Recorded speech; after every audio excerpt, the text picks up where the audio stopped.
Le pido al equipo que nos grabe.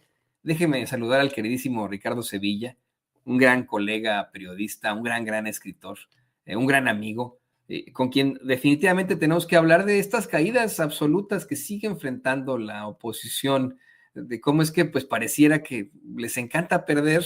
Se la pasaron diciendo que no iban a conseguir el registro para el número de personas suficientes de aspirantes a la elección de juzgadores, de impartidores de justicia, y una vez más se volvieron a equivocar, aunque suene pleonásmico, lo digo con toda la intención. Ricardo, ¿cómo estás? Ricardo Sevilla, aquí en Sin Censura.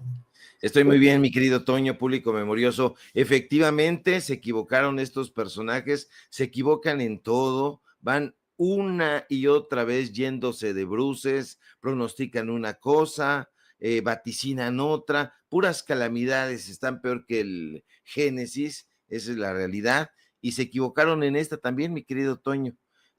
No ha sido un fracaso como estaban cacareando en los mentideros de la derecha. En los mentideros de la derecha están en otra cosa, están muy distraídos, están autopremiándose, están dándose ahí galardones una y otra vez, el año pasado, este año, el año pasado a los achichincles, este año a los machuchones o viceversa. Bueno, los machuchones es un decir, pero siguen moviendo ahí el caldo espeso en la derecha. Estoy muy bien, mi querido Toño, escuchando a César Gutiérrez Priego, también tiene mi voto, indudablemente, me parece que es uno de los grandes perfiles y de los personajes más conocedores en temas judiciales, así que tiene mi respaldo, por supuesto, mi cariño y mi admiración, así que lo escucho con mucha atención y vamos a impulsarlo porque seguramente en la derecha pues van a impulsar a sus perfiles, van a colocar ahí a personajes sin ningún tipo de trayectoria. Habrá que revisar esas listas porque hay muchos que se están tragando sus palabras y no solamente es el señor Cuadri, sino muchos otros. Toño, estoy muy bien, muchas gracias. Exactamente, no solamente es Cuadri, muchos están así en esta nivel. Te quiero enseñar, de hecho, a ver si me lo puede volver a rescatar por ahí, el queridísimo David el Grande, este artículo que publica Diana Lastiri hoy en la revista Proceso, un artículo que está, pero de verdad, de risa loca y que exhibe, honestamente, a toda la oposición en cuanto a sus medios de comunicación corporativos. Es un artículo en el que, primero cabecean esto, ¿no? Vence el plazo para registrarse en la elección judicial, Saldívar reporta más de 18,000 inscritos. Este es el gancho, este es pues, ¿cómo decirlo? El anzuelo para que uno se meta a la nota, pero ya en el balazo viene algo que me parece muy cuestionable, ¿no? El Poder Judicial cierra con poco menos de 3,500 aspirantes, la cifra más baja reportada entre los tres poderes de la Unión. Pero bueno, entonces, no que 18,000. A ver, bájale, don David, bájale para que veamos esto que es verdaderamente infame, ¿no? Dice Diana Lastiri ahí en la empanizada revista, pero espérame. El Poder Judicial de la Federación cerró este domingo con 3,472 inscritos para participar en la elección judicial de 2025, la cifra más baja reportada entre los tres poderes de la Unión. Este 24 de noviembre, y bueno, da a conocer todos los detalles, ¿no? de la elección. Y según esto, según ella, según Diana Lastiri, la empanizada revista Proceso, pero así está Reforma, así está el Universal, así está Excelsior, así están todos, solamente el Poder Judicial, que pues ha demostrado las chicanadas constantes en las que incurren, ha podido demostrar que fueron 3,500 los aspirantes registrados. Y hoy en la mañanera le cierran el hocico a todos ellos con los datos duros que presenta precisamente el exministro Arturo Saldívar en la mañanera al hablar de precisamente más de 18,000 aspirantes. Y es que, honestamente, Ricardo, querido público consentidor, hasta por sentido común debería actuar la oposición, ¿no? O sea, ¿quién no va a querer ser impartidor de justicia siendo abogado, considerando pues lo importante que esto sería en primer lugar para la carrera de uno o de una como abogado, y en segundo lugar, pues los privilegios a los que aún se someten esos impartidores de justicia, porque sí, efectivamente, con la reforma se reducen los privilegios, pero siguen teniendo muy buenos salarios, muy buenos privilegios laborales. O sea, ¿quién en su sano juicio iba a pensar, de verdad, que habría abogados que no quisieran aplicar para un puesto de impartición de justicia. Se tiene que ser muy pendejo. Perdón que desde tan temprano empiece con tanta peladez, pues tiene que ser muy pendejo para hacer este tipo de planteamientos. Y ahora sí, a eso se lanzaron desde la semana pasada, querido Ricardo. Sí, desde eso, no solamente desde la semana pasada, ya llevan un buen rato en campaña.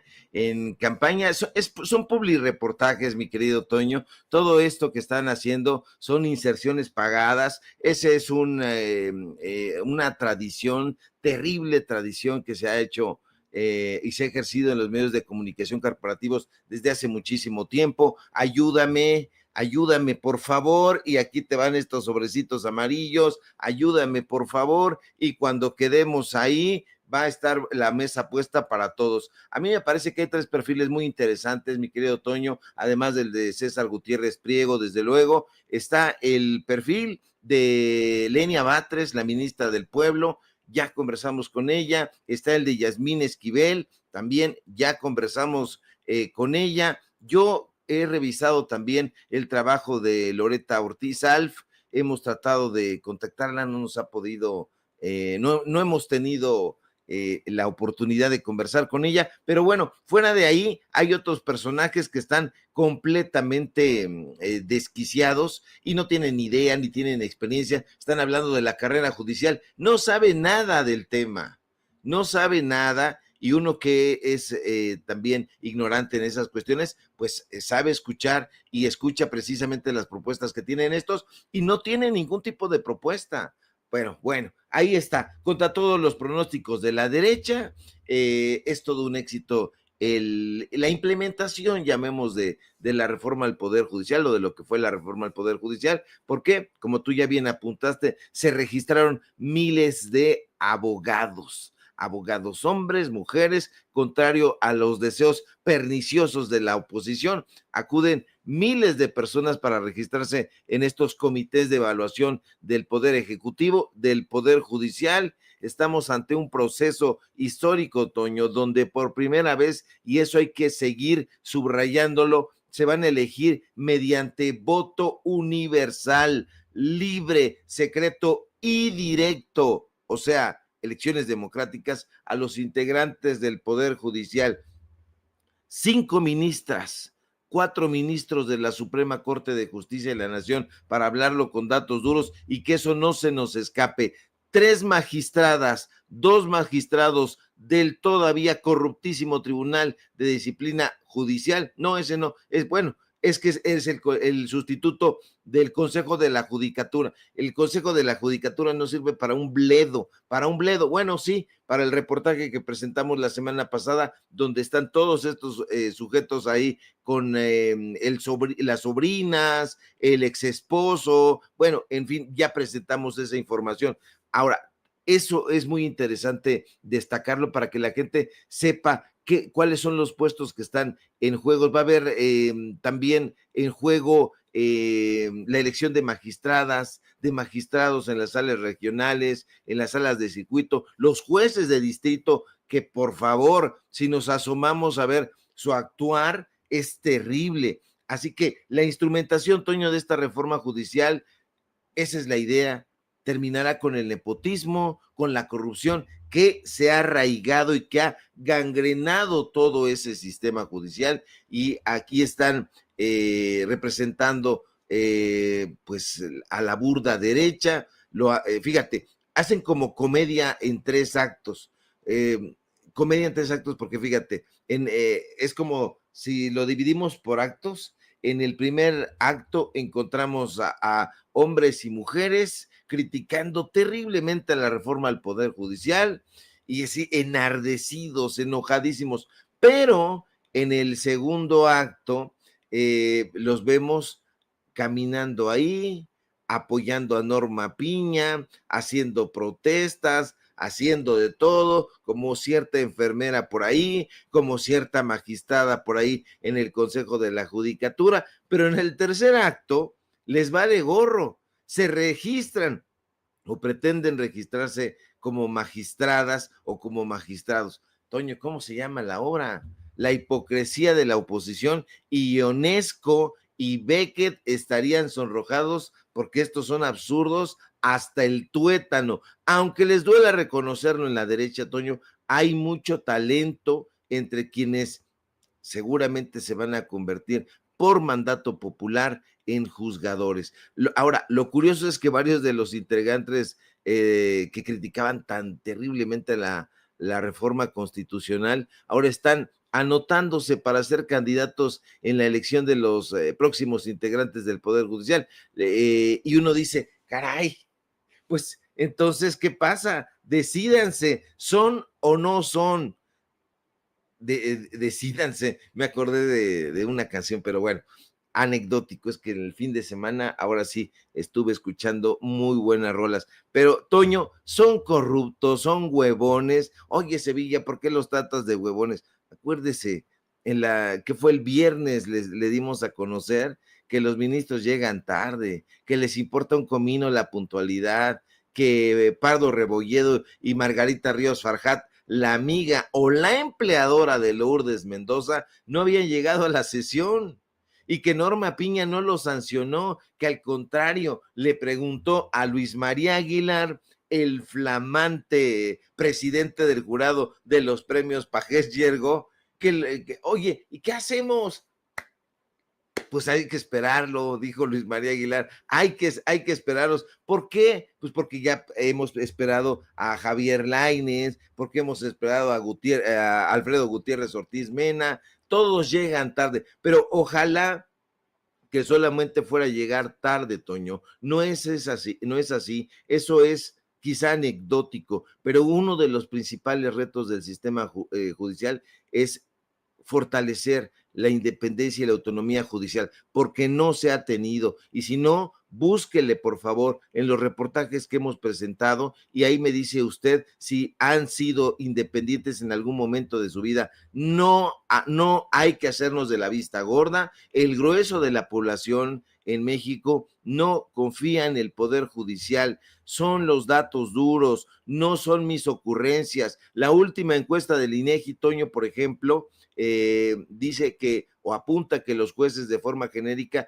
son la segunda institución con mayor percepción de corrupción. Estamos hablando del 64.6% para aquellos que les gustan las estadísticas. Así que de ahí la importancia de esta instrumentación de la reforma al Poder Judicial, que tiene como propósito la austeridad, que no la ha tenido, la transparencia, que tampoco la ha tenido, y la justicia pronta y expedita. Eso es relevantísimo. Ahora, también de la democratización, la paridad de género, eso a mí me parece también relevante. Norma Piña la semana pasada estaba parada de manos. Bueno, es una metáfora. Yo dudo que como dicen que le gusta la bebida, eso se dice en la corte, se pueda parar de manos, pero ella estaba defendiendo la Constitución. No le corten, no le quiten. Pues eso es necesario, Toño. Se necesita actualizar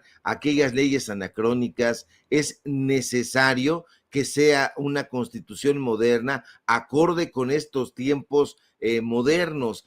No es lo mismo aquellas constituciones a lo largo del tiempo, así que no se desgarren las vestiduras. Hay que instrumentalizar eso para que ya no haya jueces corruptos, para que ya no hagan de las suyas, para que no liberen delincuentes. Ahí está Gregorio Salazar.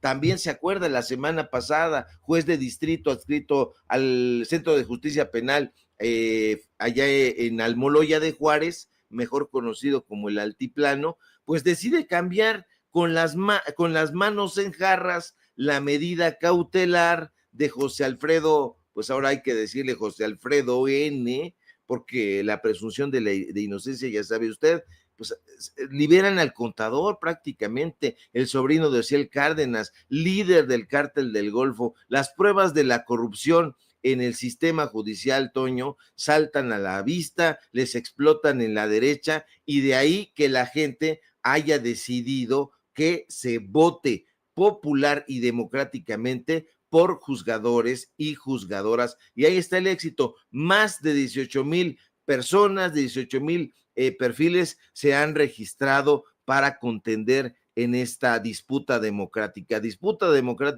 y no juego de la corte, como les gustaría llamarlo en la revista Nexos de Aguilar Camín? Pues no todos se pudieron inscribir, mi querido Ricardo. Fíjate que pues la enfermera militar que ahora funge como vocera del Poder Judicial, la enfermera Patricia Aguayo, da a conocer que, bueno, primero da a conocer que a pesar de oponerse abiertamente a la reforma judicial, como bien mencionabas, de ser una de las voces más recalcitrantes en contra de la reforma judicial, dio a conocer que ella iba a buscar un puesto, iba a buscar pues ser candidata a algún puesto de impartición de justicia. Esto fue lo que dijo. No me voy a inscribir para participar en la elección en un cargo de magistratura. Es para lo que me voy a inscribir. ¿Pero en qué comité me refiero, el judicial o el En los tres. Pero entonces confía en que sea ciudadanos sin filiación política. Eso es lo que pretendemos demostrar, porque si no quedamos, si no nos escogen, es evidentemente porque va a haber mano negra de Morena, y es lo que queremos demostrar. El Poder Judicial sí está, digamos, conformado por personalidades con experiencia jurídica. ¿Usted confiaría más en ese comité? Gracias. Pues fíjese usted, querido público consentidor y querido Ricardo, que hoy en los espacios de Chayucena, Susana Oresti, da a conocer que no se pudo inscribir. Así lo dio a conocer. Está Patricia Aguayo, usted la recuerda muy bien, vocera de los trabajadores del Poder Judicial, quien el fin de semana había anunciado que estaba inscrita. Pero maestra, ¿pasó algo? Patricia, ¿cómo está? Buenos días. ¿Qué tal, Azucena? Buenos días. ¿Logró o no su registro, Patricia? No logré registrarme porque el sistema, al menos el del Senado, me sacaba, no me dejó registrarme. Todo el tiempo estuve intentando. Todo el sábado me la pasé intentando inscribirme en la página del Senado y no tuve éxito. ¿Qué le pasa? Perdón. A ver, rápido. Vamos a seguir con la declaración de la señora Patricia Aguayo, de la enfermera militar Patricia Aguayo. Mire, yo respeto mucho a las enfermeras militares. Mi mamá es enfermera militar, pero pues zapatero a tu zapato, ¿no? Una cosa es una cosa, otra cosa es otra cosa, como dice don David. Y esto de que no la dejaba entrar al sistema me parece muy cuestionable, pensando en cómo a nuestros colaboradores de Sin Censura, que precisamente aplicaron para ser aspirantes a la elección de impartidores de justicia, pues les tomó semanas presentar documentos, presentar una serie de cosas. Sigamos escuchando. Inscribirme en la página del Senado y no tuve éxito.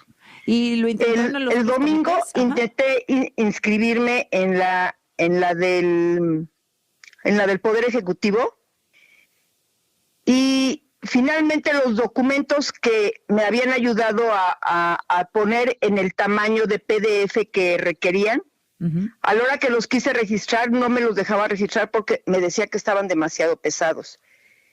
Yo los había puesto en 10 megabytes y a la mera hora me estaba pidiendo de 2 megabytes. Entonces, mira, como yo no soy muy experta en eso y me habían ayudado a estar haciendo el peso específico de los documentos, ya no me dio tiempo de hacerlo, se me acabó el tiempo, hasta las 11:59 estuve intentando hacerlo y no logré hacerlo. Oiga, ni el correo electrónico, no envió el correo, nada, maestra. Ya ve que luego abrieron unos correos electrónicos porque estaban fallando y tal y cual cosa, tampoco lo mandó por correo. No lo escucho. No, pues se quedó callada. Bueno, ¿verdad? sí, maestra. Es casi así de, no me ayudes, comadre. No, pues no mando nada, Ricardo, ¿cómo ves? Che, maestra.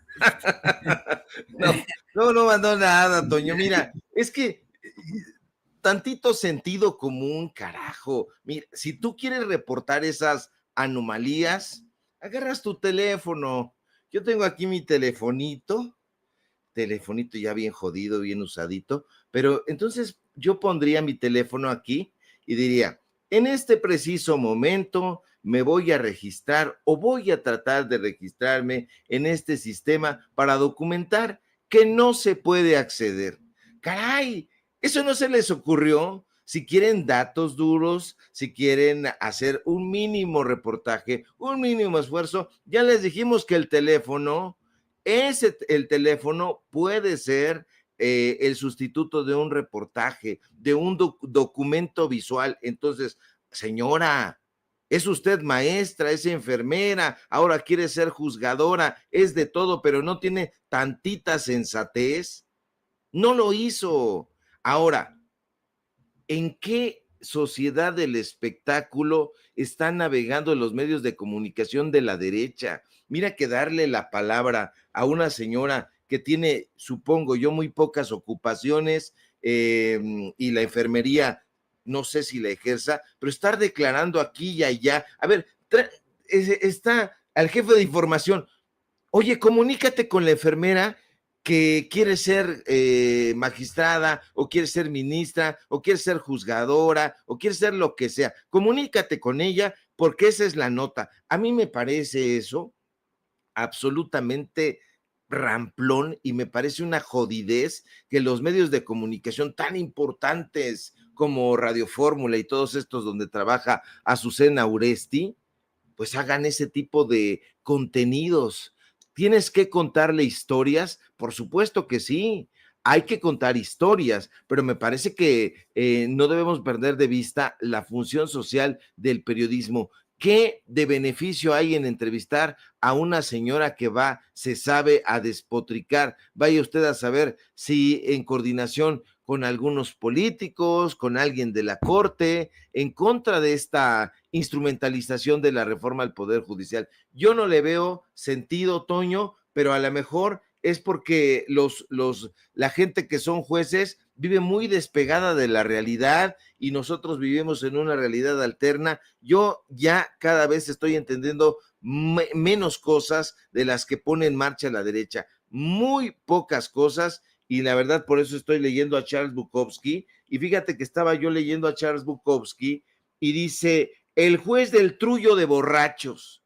Charles Bukowski, un escritor que usted sabía que como a Felipe Calderón le gustaba el trago, pero tenía infinita creatividad e ingenio, siempre se las vio con los jueces. Y entonces en uno de sus poemas, porque Bukowski no solamente escribió cuentos y novelas bárbaras, también dice, el juez del trullo de borrachos llega tarde como cualquier otro juez y se le ve joven, bien alimentado, instruido, mimado y de buena familia. Nosotros los borrachos apagamos los cigarrillos y esperamos su clemencia. Los que no tienen opción a fianza van primero. Culpable, dicen, todos dicen culpable. 7 días, 14 días y posterior. Y así se va narrando Charles Bukowski en este poema que se llama El juez del trullo de borrachos, justamente la actuación de estos personajes que hasta el día de hoy habían sido personajes bien instruidos, bien alimentados y mimados, a los que les había valido un sorbete y un cacahuate, tener empatía con la gente, con el juzgado en este caso.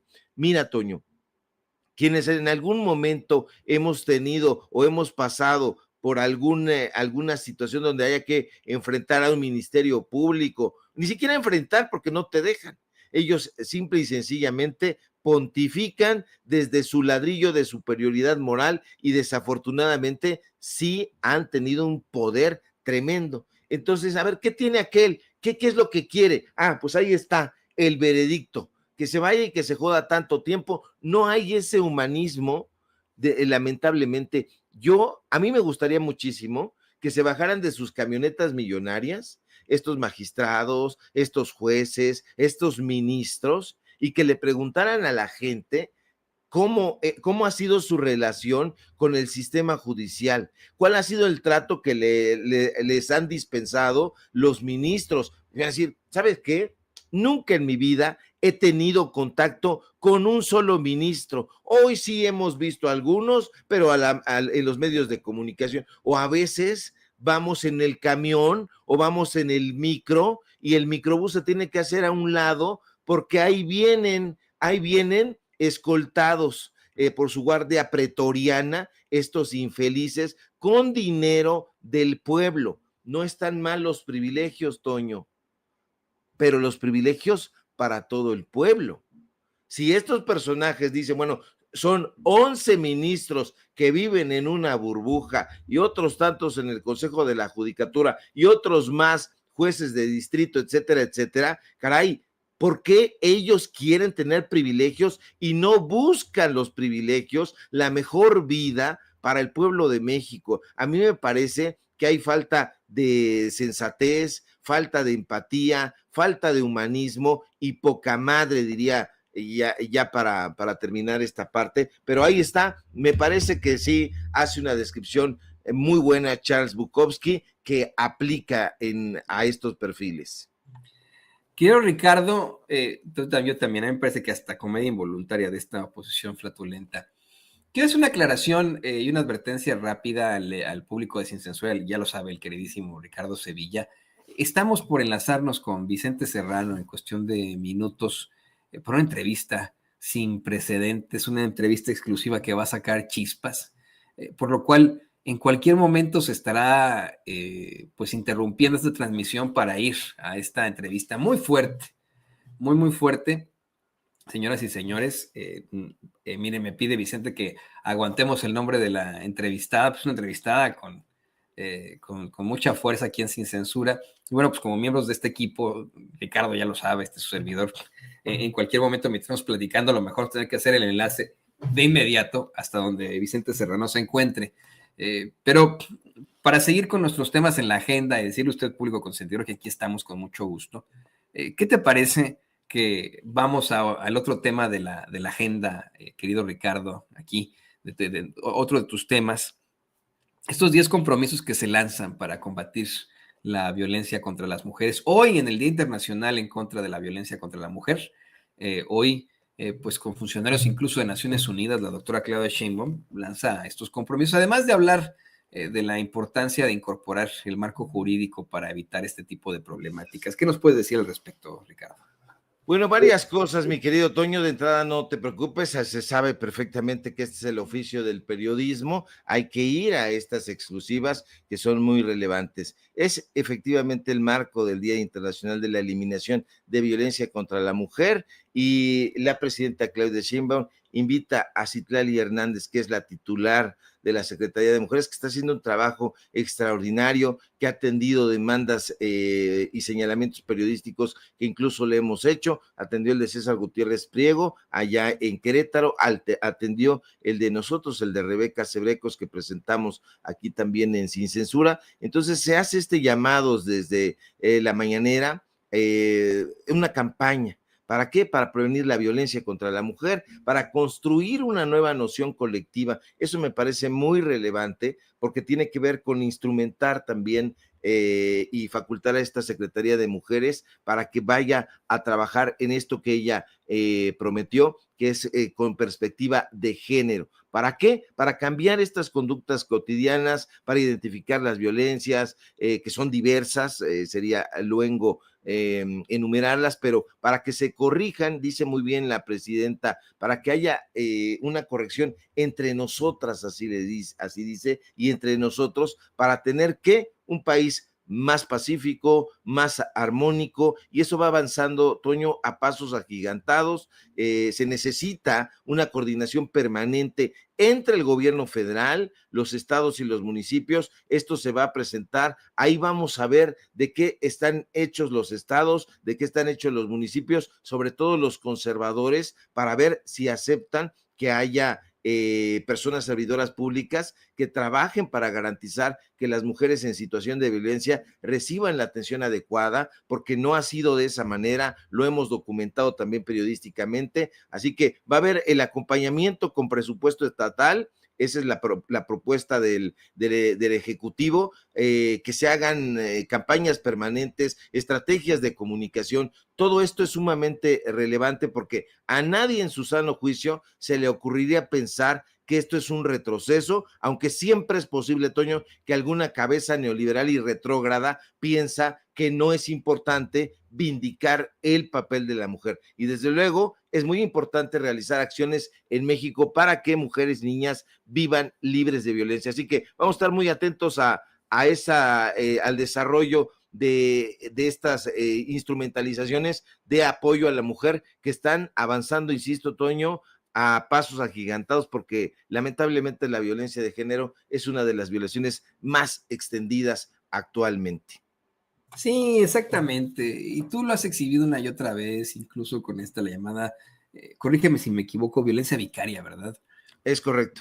Algo que es, pero verdaderamente infame y terrible, el utilizar a los hijos como palanca, como forma para, estar por encima de los derechos fundamentales de una mujer. Y por supuesto que el discurso siempre tendrá que ser ese, bajo la igualdad. ¿Qué es lo que plantea hoy la secretaria de las Mujeres, Citlali Hernández?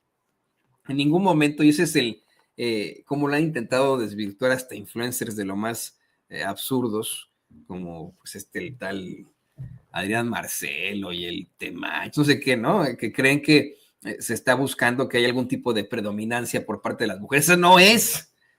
El principio básico aquí es la igualdad de circunstancias, el mismo salario para hombres y mujeres por el mismo puesto, la igualdad de circunstancias en un entorno familiar. Eso es lo que se necesita, Ricardo, querido público consentidor. Esa es la necesidad de inicio. Y pues es a lo que se aspira con estos 10 compromisos para combatir la violencia contra las mujeres, ¿no? Así es, Toño, porque la violencia contra la mujer, además de esta violencia de género, además de la violencia vicaria que tú muy bien apuntas, pues tiene diferentes variantes digamos, por infortunio, porque esta violencia que ha estado ahí desde hace muchísimos años, tiene el deleznable objetivo de limitar el desarrollo social, económico y cultural de la mujer. Y solo a un sistema viejo y ajado se le ocurriría seguir fomentando esta clase de violencia que infelizmente, Toño, perpetúa un ciclo de impunidad y hay que decirlo también, de discriminación. Así que el gobierno de Claudia Sheinbaum entiende perfectamente que se requiere un compromiso del Estado, un compromiso social para garantizar esta justicia, esta protección para las mujeres, que incluso, y me da muchísimo gusto que así sea, están exhibiendo que ha ocurrido de manera recurrente desde hace muchos años en los medios de comunicación corporativos. Las principales consecuencias de la violencia de género son muy diversas, Toño, afectan a las víctimas, pero también a la sociedad en general, aunque los panistas y priistas pues estén lamentablemente en otras cosas, solo les interesa mantenerse a flote, solo les interesa lanzar sus embestidas contra Morena, contra los partidos aliados, contra el gobierno de Claudia Sheinbaum, y lamentablemente las mujeres son quienes sufren una y otra vez este tipo de indiferencia, porque mientras en la derecha siguen peleándose por un puesto político, por regresar al poder, las mujeres siguen enfrentando la violencia de género, la violencia vicaria, los feminicidios. Así que hay que visibilizar, hay que enfrentar y sobre todo, y lo más importante, Toño, erradicarlo.